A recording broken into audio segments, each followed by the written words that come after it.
Bonjour, je suis Françoise Piron, je suis directrice de l'association Pacte, qui est une association que j'ai fondée il y a 11 ans, dont le siège est à Lausanne et nous avons aussi des bureaux à Genève depuis une année. Nous nous occupons de mixité, de relève féminine dans les entreprises et de développement de carrière des femmes.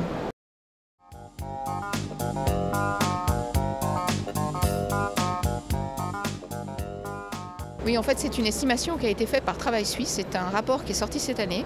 Alors, ils ont fait le calcul suivant. Ils se sont dit, il y a à peu près un tiers, on sait qu'il y a à peu près un tiers des femmes qui s'arrêtent de travailler dès qu'elles ont des enfants. Voilà, pour des raisons donc familiales. Ensuite, dans ce tiers de femmes, ils ont estimé, en fait, on remarque que le retour au travail, c'est souvent quand les enfants commencent l'école. Donc, comme elles ont en moyenne 1 voire 2 enfants, enfin généralement 1,5, mais disons 2 pour aujourd'hui pour simplifier, eh bien elles ont estimé qu'il faut à peu près une dizaine d'années pour que les femmes reviennent sur le marché du travail. Une fois que les enfants sont tous, le petit dernier est scolarisé. Voilà. Et c'est pour ça qu'elles ont pris le chiffre d'un dixième du nombre de mères par année, en disant il y a toujours un dixième des femmes qui vont venir. Voilà, donc cette estimation a été faite par les chercheuses qui ont fait ce travail pour Travail Suisse. Et c'est comme ça qu'on est arrivé à 13 000 femmes par année qui seraient potentiellement, disons, voudraient potentiellement revenir sur le marché du travail.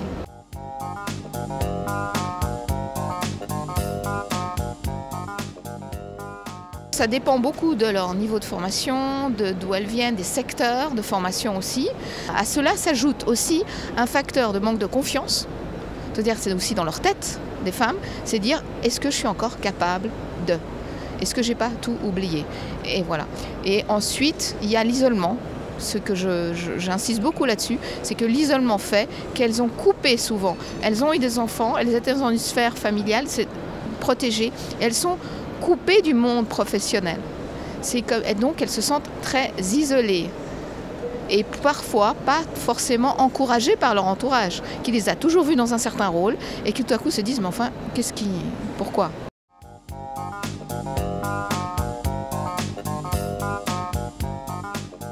Alors il y a 3 niveaux d'aide à mon sens.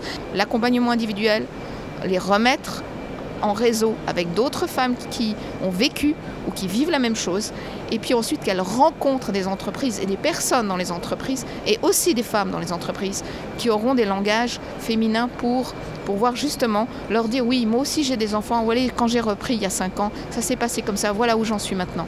Le témoignage et le vécu des femmes est important.